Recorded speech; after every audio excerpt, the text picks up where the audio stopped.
Fernando Carratalá, quien está a mi izquierda y tiene a cargo el bloque Cloud SSL Always On.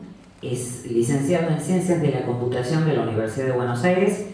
Desde el año 1997 ha estado involucrado en proyectos gubernamentales y privados, dictado seminarios, asesorado en legislaciones y gestionado proyectos relacionados con la aplicación de la firma electrónica como un instrumento fundamental del cambio al mundo digital. Desde el año 1999, STO de Certisur.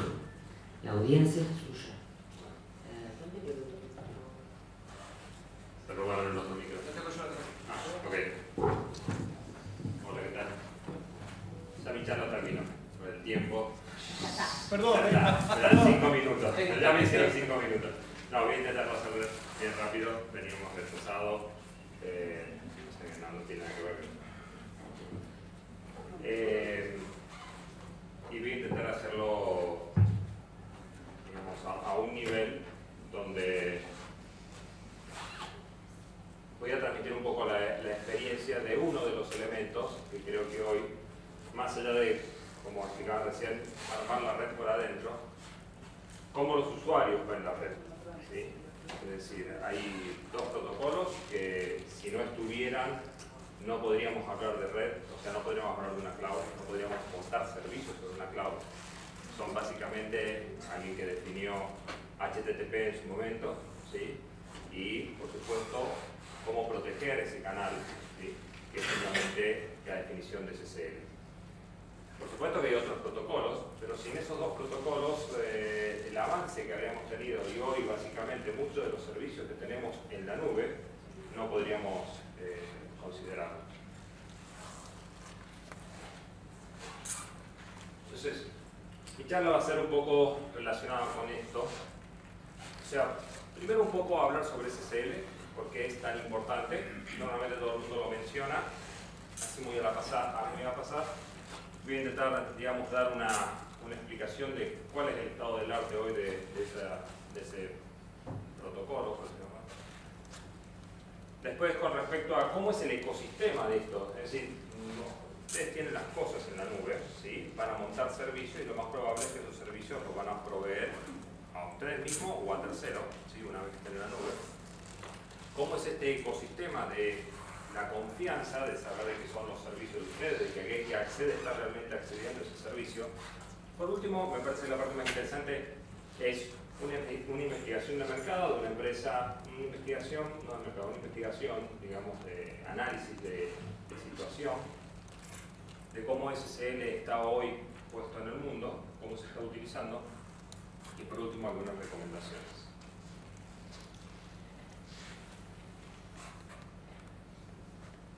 Seguramente esto lo tiene acá, son técnicos. Uno, los demás que son abogados.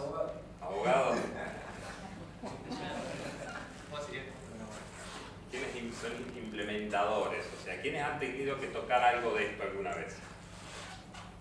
1, 2, 3, muy poquitos.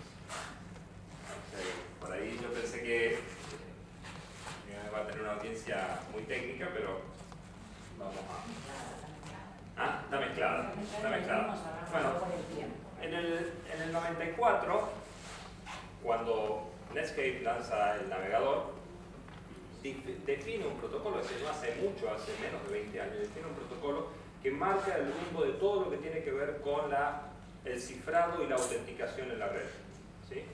Lo pone en Netscape, en el 94 es un navegador, y en el que se llamó la versión 2, que es normalmente lo que todo el mundo dice SSL, tal vez lo que están acá lo van a ver representado como un HTTPS, esa S es justamente viene de esa SSL, de security, pero digamos tiene que ver con el protocolo. En el 95 sale una nueva versión, por los errores que tenía, muy próximo, y ya después se convierte en un estándar en el 99. ¿Sí? O sea que a partir del 99 es un estándar en el cual todos aceptan. ¿Qué es lo que tiene de curioso este protocolo? Bueno, lo curioso es que es muy simple, ¿sí? Y no tuvo que tocar nada de lo que existía en Internet anteriormente.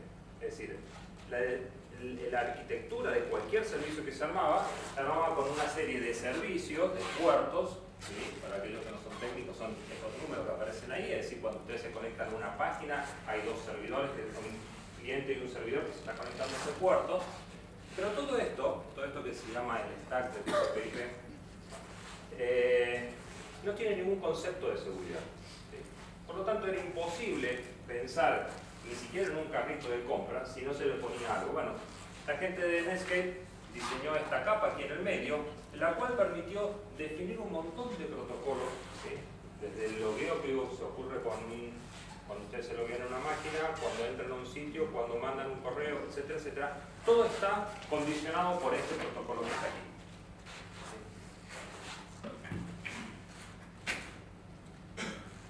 Son dos cartas muy técnicas, para las cuales las voy a pasar.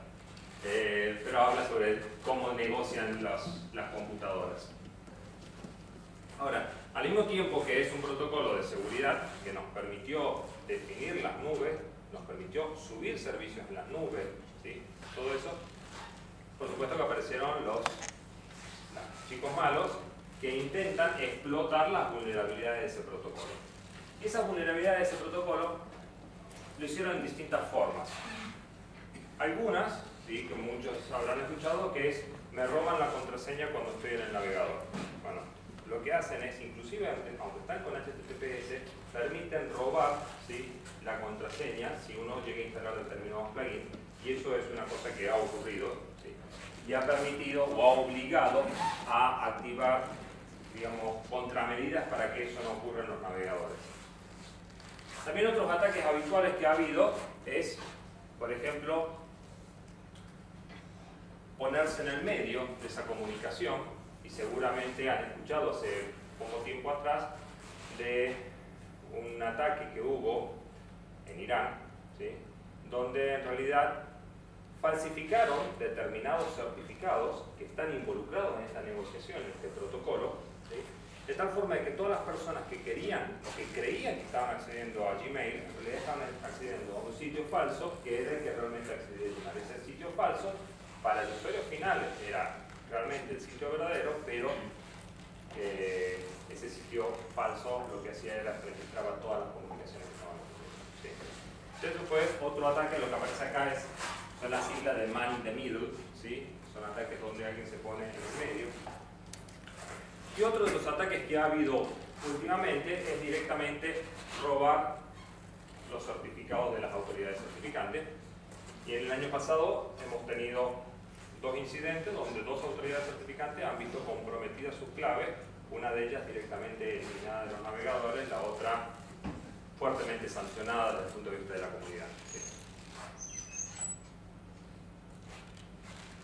O sea, estos tres ataques han comprometido, estos tres tipos de ataques han comprometido una de las capas fundamentales desde el punto de vista de lo que tiene que ver con la seguridad en Internet, la seguridad en las nubes.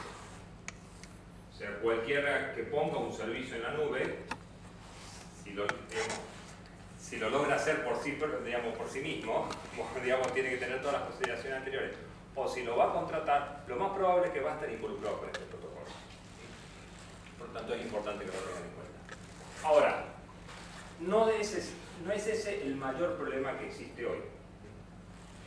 Uno de los mayores problemas que existe hoy es justamente que en el uso de este protocolo hay un ecosistema donde están involucrados muchos actores, ¿sí? Y esos actores, cada uno tiene distintas responsabilidades sobre lo que hacen. Y voy a pasar este slide, voy a ahorrar tiempo para ir entrando a los aspectos. ¿Quién me ha seguido hasta ahora? ¿Todos me han seguido? ¿Sí? Ah, ya me dice uno, pero son conocidos. No los quiero perder en el camino. En este ecosistema, digamos, de montar una red segura, una nube segura, cuestión de que yo pueda acceder a esa nube y saber realmente, o sea, ¿cómo saben ustedes que realmente cuando están accediendo a Amazon es Amazon? ¿Sí? O cuando ustedes pongan un servicio ahí, otro vaya a acceder a su servicio que lo pusieron en Amazon con mucho esfuerzo, ¿cómo van a saber que realmente el otro está accediendo al servicio de ustedes y no a otro? O como ustedes saben si acceden a Mercado Libre, ¿sí?, porque puso eso en la nube.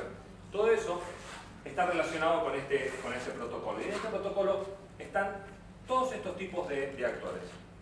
O sea, hay criptógrafos que definen estándares, hay protocolos de cifrado, hay autoridades certificantes, que son las que emiten certificados para estos actores, para que se puedan interactuar, para que puedan identificarse en la red. Hay clientes, los browsers, existen los servidores, existen librerías que yo bajo e instalo y utilizo, ¿sí? Administradores, desarrolladores y usuarios. Todos estos actores están involucrados en hacer que este protocolo funcione, ¿sí? En hacer que la nube funcione. No puedo de por sí decir, porque yo hago algo, ¿sí? Voy a conseguir que la nube sea segura. ¿Me explico? O sea, no lo voy a conseguir con el usuario. Sí, tal vez nadie va a entrar, nadie me va a hackear la cuenta, etcétera, etcétera. Nadie va a robar mi password, nadie me va a robar la base de datos. Ahora, si no consigo que el usuario, que es el que va a usar ese servicio que está en la nube, ¿sí? Vea esa nube como segura, la puede identificar, el resto, digamos, está en franco riesgo. Ahora, para que eso funcione, todos estos actores están involucrados. ¿Y de qué forma? ¿Quién sabe lo que es una autoridad certificante? Bueno, voy a hacer el recorrido así. Los usuarios utilizan un navegador para entrar a un sitio. ¿Sí? En primer lugar, cuando acceden a ese sitio, que está en la nube, acá el sitio tiene que identificarse, tiene que presentar algo. Lo que presenta ese sitio se llama un certificado digital. ¿Sí? Ahora, en realidad, el usuario tiene que saber que está viendo ese certificado digital. Con lo cual ya empieza el primer problema, que es la visión que tiene contra los navegadores. Y el navegador le dice de que es confiable o no es confiable este sitio en función de cómo las empresas que desarrollan los navegadores dicen que ese certificado es confiable. Ahora, estas empresas que desarrollan los navegadores, a su vez, están influenciadas por las autoridades certificantes para que digan yo soy confiable y aquel no. Ahora, esta autoridad certificante es la que le tiene que dar a este sitio, ¿sí? Con más o menos esfuerzo, ese certificado para que se lo presente a este navegador para que confíe en el usuario. ¿Sí? Por supuesto que hay autoridades certificantes que siguen buenas prácticas y hay autoridades certificantes que siguen prácticas dudosas, ¿sí? O más flexibles. O sea, todo este ecosistema se tiene que dar y el único que puede distinguir en todo esto es el usuario.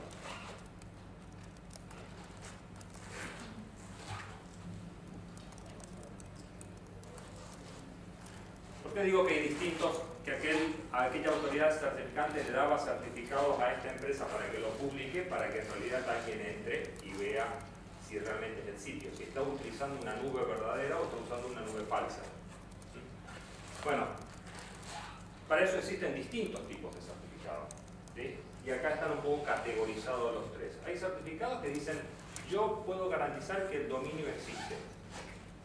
Digamos, es bastante flojo, digamos, decir de que un dominio existe y nada más, digamos, que el certificado lo tiene el dueño del dominio. Ahora, si yo registro el mercado libre con, digamos, con otro, jugando con el 1 y con la L, ¿sí?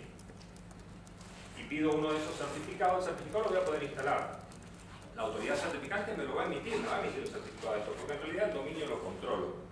Ahora ese certificado en sí para el usuario final debería tener muy poca confianza, porque en realidad lo único que está diciendo es que yo tengo acceso a ese dominio y que aparte no es el dominio verdadero. Para eso existen los certificados que están en el medio, donde en realidad se valida que la organización es quien dice ser y tiene procesos un poco más robustos de autenticación. Y por último, existen certificados que, jugando de nuevo con el tema del mercado libre, que seguramente si lo utilizan van a ver que se pone arriba una barra verde. ¿Sí? Esos certificados son certificados que garantizan que justamente quien está detrás de ese sitio, ¿sí? Es una empresa que cumplió un proceso de validación por la autoridad certificante exigiéndole un montón de cosas. Que existe hace más de 3 años, ¿sí? que tiene, digamos, se contactó a la persona, se contactó a alguien de recursos humanos para ver si realmente estaban pidiendo el certificado, etcétera, etcétera. O sea que es un elemento fundamental para que el ecosistema genere esta confianza necesaria desde el punto de vista del usuario. Voy ganando tiempo, ¿eh? O sea, vamos ganando tiempo para el siguiente orador. Y ahora me gustaría presentarle la parte más interesante. En realidad, esta es una investigación realizada por una empresa que se llama Qualys. No es muy conocida en nuestra región, pero es un player importante desde el punto de vista de la seguridad, que desde hace unos años ha realizado una serie de investigaciones analizando básicamente cómo están estos certificados instalados a nivel mundial. Para que tengan en cuenta, han hecho una investigación en 2010 sobre 119 millones de dominios. Es decir, no es como una porcioncita de internet, estoy tomando una porción muy grande, ¿sí? Y han llegado a analizar sobre estos 119 millones, de los cuales 900.000 eran sitios alcanzables, eran 600.000 certificados, es decir, esos certificados instalados en distintos lugares. En el 2011 pudieron extender el estudio y llegaron a 1.2 millones de certificados. Hoy, más o menos, se estima que en el mundo hay instalados 4.5 millones de certificados en distintos sitios. ¿Sí? Por eso el hecho de Always On, ¿sí? Vamos a ver al final que en realidad hay empresas, no chiquititas, o sea, estoy hablando de Microsoft, de Facebook, etcétera, etcétera, que ya han tomado la política de pasar todo a funcionar encima de SSL.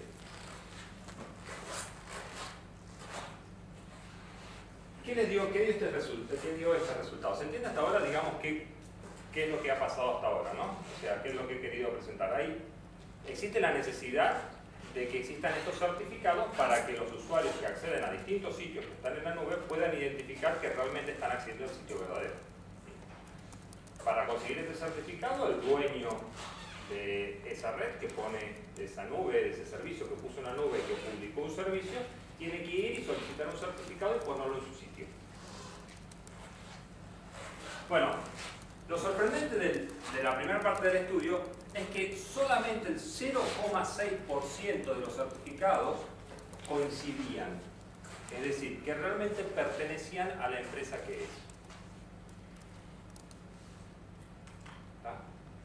Es decir, que si ustedes acceden a un sitio, van a encontrar tal vez un certificado, ¿sí? Pero solamente el 0,6% de este estudio, de todos estos certificados que eran alcanzables, que están instalados en el sitio correcto. Lo voy a presentar de otra forma. En realidad, ¿qué es lo que ocurre? Un sitio puede tener un único certificado, pero como existe hoy la posibilidad de poner en un mismo sitio muchos sitios virtuales, ¿sí? En realidad el certificado le pertenece a un solo sitio. Ahora, todos los demás están mal utilizando el certificado del que realmente es dueño de ese sitio. ¿Se entiende? ¿Sí? Ese es el problema. Pero eso pasa cuando tenés un hosting, tenés 10.000 sitios y el hosting tiene un solo certificado. Exactamente. Y le vende a todo el digamos, el certificado. Exactamente. Eso es lo que pasa. ¿Sí? Entonces, solamente el 0,6% coincidía realmente que el certificado coincidía a ese sitio. Ahora, en ese mismo host había un montón de sitios agregados que no tenían nada que ver con ese certificado. Y solamente el 0,4% estaban correctamente configurados. Estamos hablando de 1.2 millones de certificados instalados sobre este estudio. Los demás, por ejemplo, 22% no era operacional, 48% no escuchaba en el puerto, etc. ¿Está?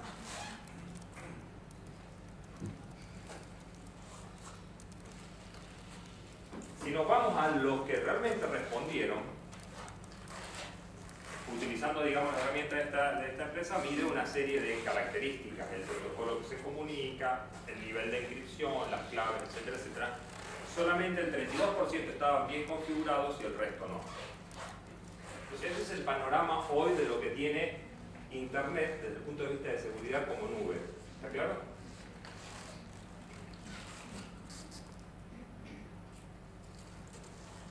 Por suerte, la mayoría de ellos utilizan un protocolo que se definió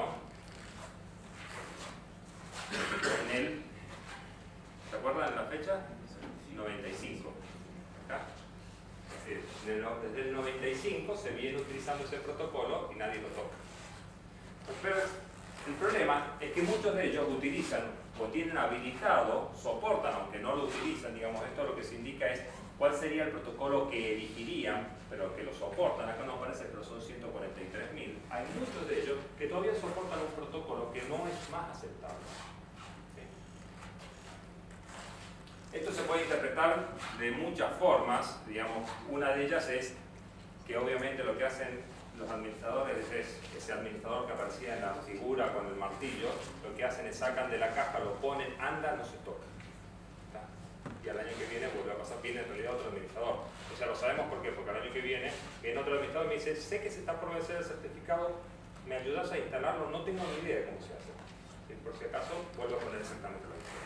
Pero este es, digamos, el panorama hoy de lo que está instalado.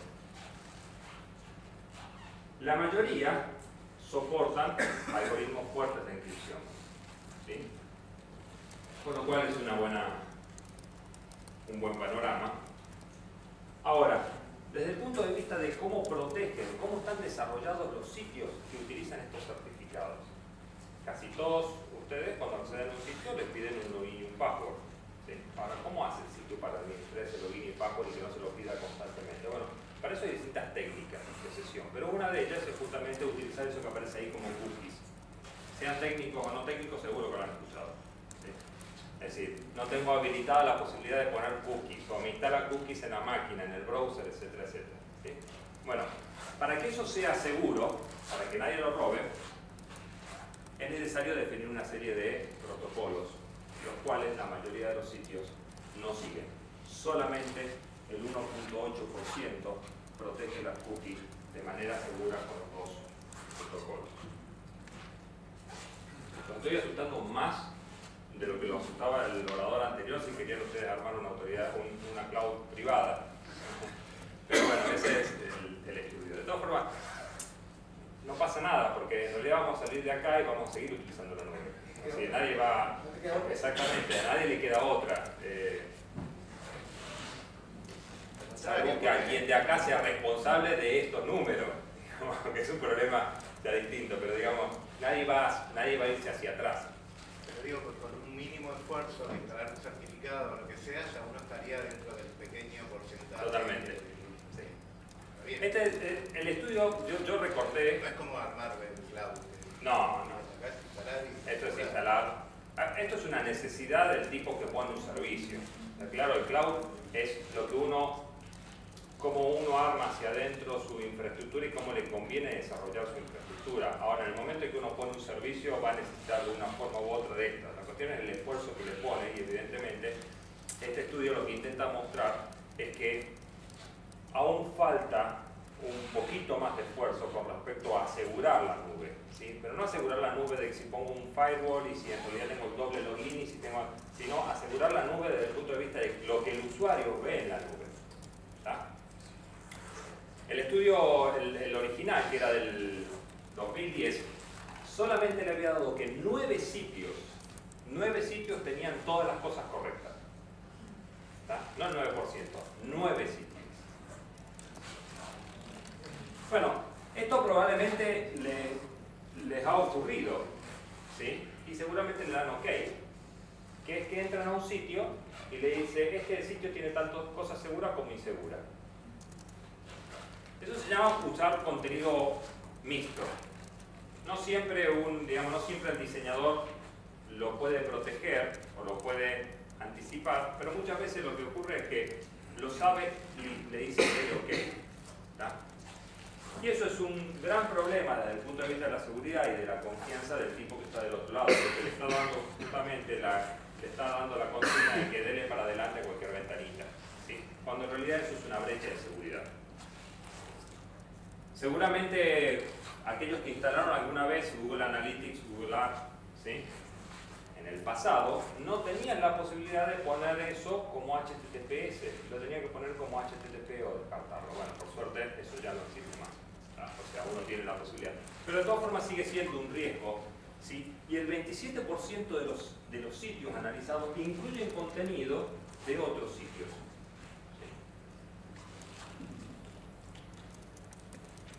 ¿Sí? Y por último, como digamos, esto es Vimeo.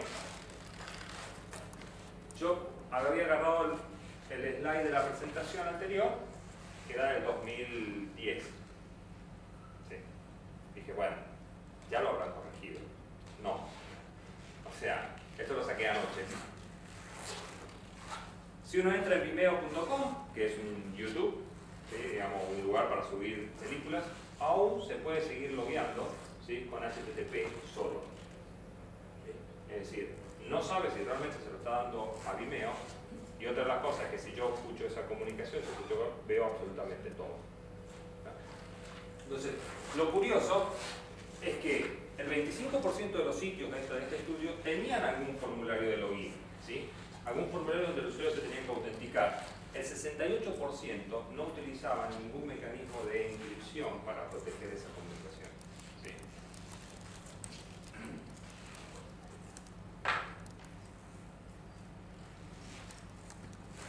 ¿Sí? Fui claro, digamos. Es muy largo el estudio, es muy interesante, ¿sí? Es muy interesante para los técnicos. Para los abogados no tanto, pero técnicos. Pero en cierta medida también para demostrar, digamos, la responsabilidad sobre el hecho de subir servicios a la nube. ¿Sí? Que es muy... 4 minutos.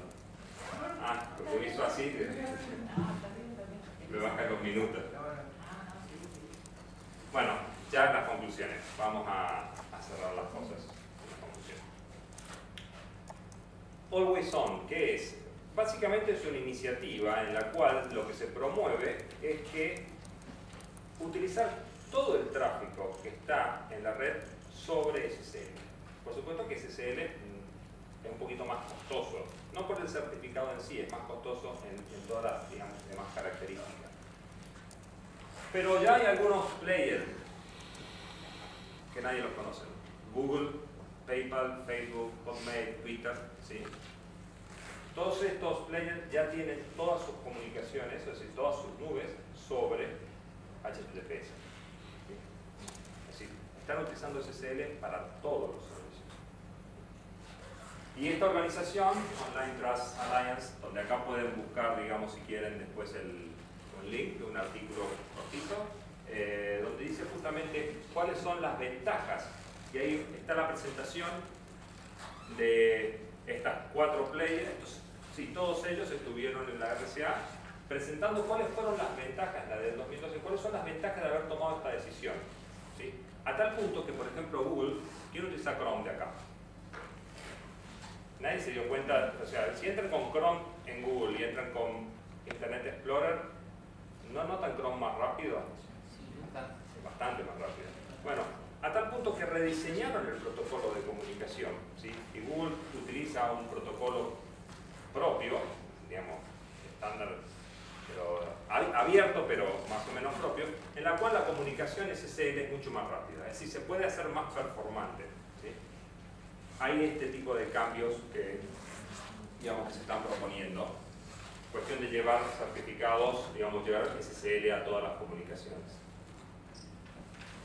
Para los pocos técnicos que tenemos voy a dar algunas recomendaciones que también pueden sacar, digamos, de ese link que aparece ahí, que, digamos, son a las buenas prácticas para ver si ese 1.8% se sube un poquito más. ¿Sí?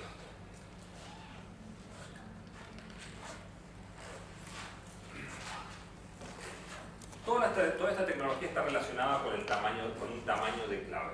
Ese tamaño de clave, si algunos lo escucharon, se hablan de 1024 bits, 2048 bits, etcétera, etcétera. Es como si fuese la fortaleza de la contraseña que yo estoy utilizando en este protocolo. Hasta ahora 1024 bits está bien, ¿sí? Nadie lo ha ido y lo ha roto. Nadie con fuerza bruta ni con una computadora ha ido y ha roto 1024 bits, pero ya está bastante cerca. Entonces, ¿qué es lo que se ha decidido? No, lo que se decidió, digamos, los estándares, es utilizar clave de 2048. A tal punto que hace una semana atrás, si alguien actualizó su Microsoft, ¿sí? Digamos un update de Microsoft, les deshabilitó la posibilidad de utilizar claves de 1024 para autoridades certificantes. Entonces, ese es un poco, digamos, el compromiso de, ¿se acuerdan este ecosistema donde estaban los desarrolladores acá abajo? ¿Sí? Bueno, esos desarrolladores tienen mucho que ver en esto, porque son en cierta medida los que generan el modelo de confianza, pero también los que condicionan de que los usuarios puedan sentirse en esta nube un poquito más seguros. Desde el punto de vista de la configuración, ¿sí? Instalar las cosas correctamente. La mayoría de los usuarios en realidad que instalan los certificados, ¿qué es lo que ocurre? Lo instalan hoy, se vuelven a encontrar con esta situación dentro de 2 años, 3 años, tal vez no son el mismo usuario y evidentemente vuelven a dejar las cosas como están. Y estamos diciendo de que el protocolo se definió en el 94 y hay cosas que siguen configuradas como en el 94, como si estuviéramos en el 94. ¿Sí? Eso un poco demuestra de que todavía hay una necesidad de soporte y una necesidad de mejorar las herramientas. ¿Sí? Uno parecería que es muy fácil agarrar e instalar un sitio, levanta un sitio web, ¿sí? Y cuando se encuentra con la problemática del certificado, no sabe para dónde disparar. ¿Sí? O deja las cosas como están, no vaya a ser cosa que no funcione. Desde el punto de vista de performance, hay técnicas que uno puede utilizar para hacer que Google sea más rápido con Chrome, ¿sí? Y con otras cosas. Y hay técnicas muy sencillas de aplicar en la cual uno puede hacer que determinadas cosas sean persistentes en el tiempo y no estar constantemente bajándolas. Y desde el punto de vista del diseño, bueno, un poco lo que decía, encriptar el 100% es esta propuesta, ¿sí? Que se está llevando adelante por OTA, se llaman son las siglas. Asegurar cookies, evitar contenido mixto, sobre todo de terceras partes, si son terceras partes que uno no confía, es eso de que te pongo el banner, ¿sí? Pongo el banner porque en realidad me da puntos que pongo el banner del otro, etcétera, etcétera. ¿Pongo el banner de quién? ¿Sí? Porque está en mi sitio, ¿sí? Y ese banner puede tener cualquier información que no sea segura. Bueno, y este es un protocolo, digamos que un flag que permite mejorar desde el punto de vista de la comunicación, obliga a que todos los navegadores pasen a utilizar SSL aunque estén sobre HTTPS. Último slide, si ganamos 5 minutos. Había mostrado como un ecosistema, ¿sí? Donde están todos estos actores. El usuario, para que pueda confiar en la red, lo único que ve de eso es el browser, ¿sí? Con lo cual el browser le tiene que transmitir todas las señales de seguridad. Ahora, para que el browser transmita esas señales de seguridad, hay un compromiso de todos los que están detrás, ¿sí? Hay un compromiso de aquellos que desarrollan el browser, ¿sí? Y por eso aquellos que desarrollan el browser están hoy en una alianza, en un foro que se llama CA Browser Forum, o sea, Autoridad Certificante Browser, en la cual justamente están intentando reducir qué autoridades certificantes van a quedar como confiables, en función de que este usuario realmente cuando entre a un sitio sepa que es el sitio verdadero, ¿sí? Están fortaleciendo las prácticas para que cuando éste le emita un certificado, éste lo haga bajo prácticas que sean aceptables, ¿sí? Es decir, yo quise presentarles una visión de la nube, ¿sí? Como hoy tenemos miles de servicios en la nube, no necesitamos, o sea, los podemos armar, pero en realidad parte, creo que de todo el seminario es, yo voy a utilizar servicios en la nube, voy a poner servicios en la nube. Bueno, poner servicios en la nube es ser un granito más de todo esto que existe, ¿tá? Ser un sitio más, el cual lo publico, el cual paso a ser el certificado o el sitio 1.2 millones 1. ¿Tá? Y eso es todo. Muchas gracias y no sé si...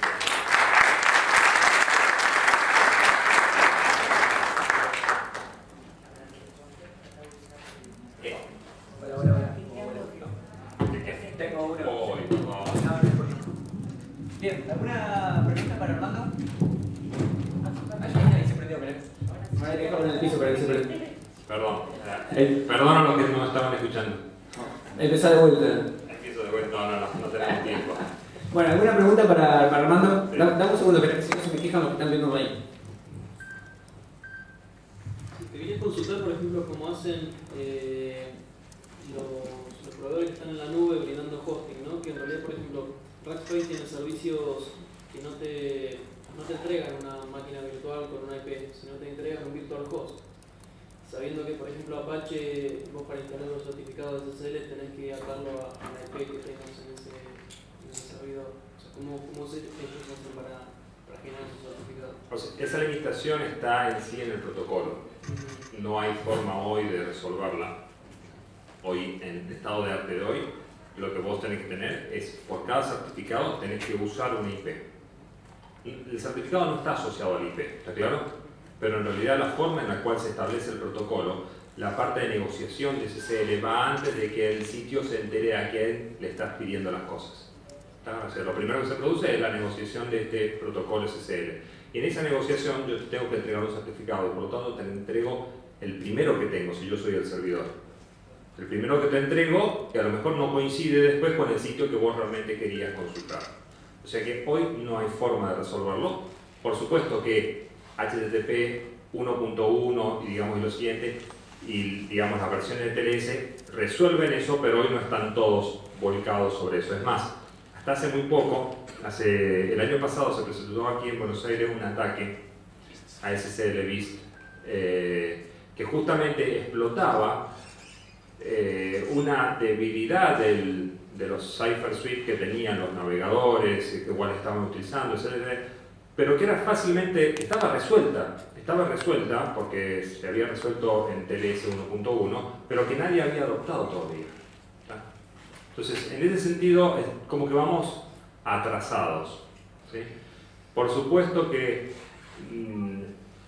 poder utilizar eso es, en primer lugar, obligar a los navegadores a que todos, digamos, pasen a un nuevo protocolo y hacer que los desarrolladores puedan utilizar esto.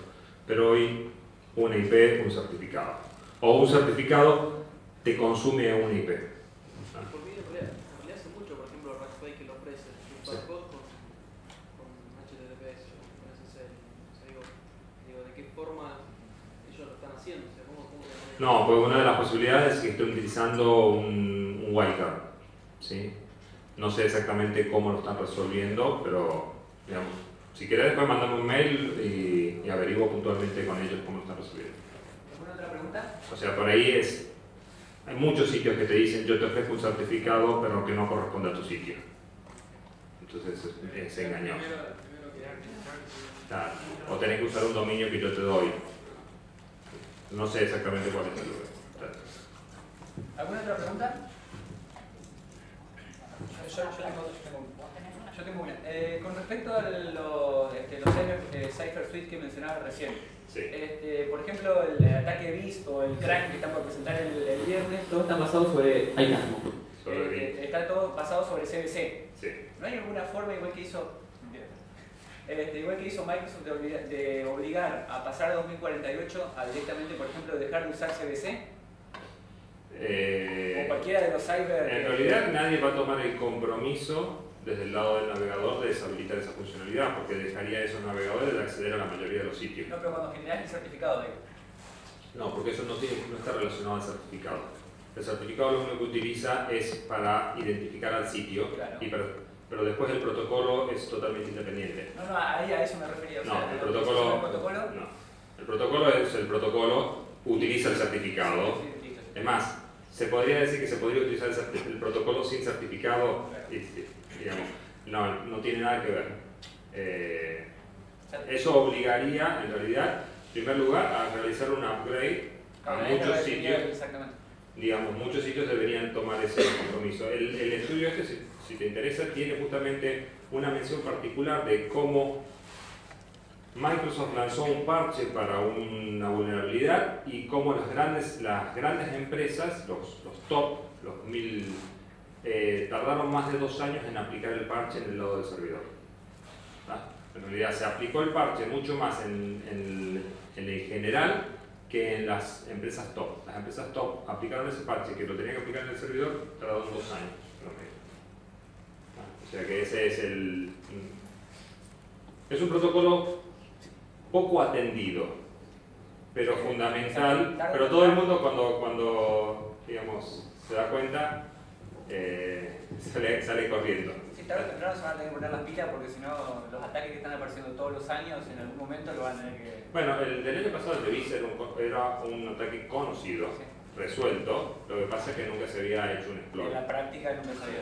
Bueno, y el de Crime ahora aparentemente es nuevo, así que... Esperemos.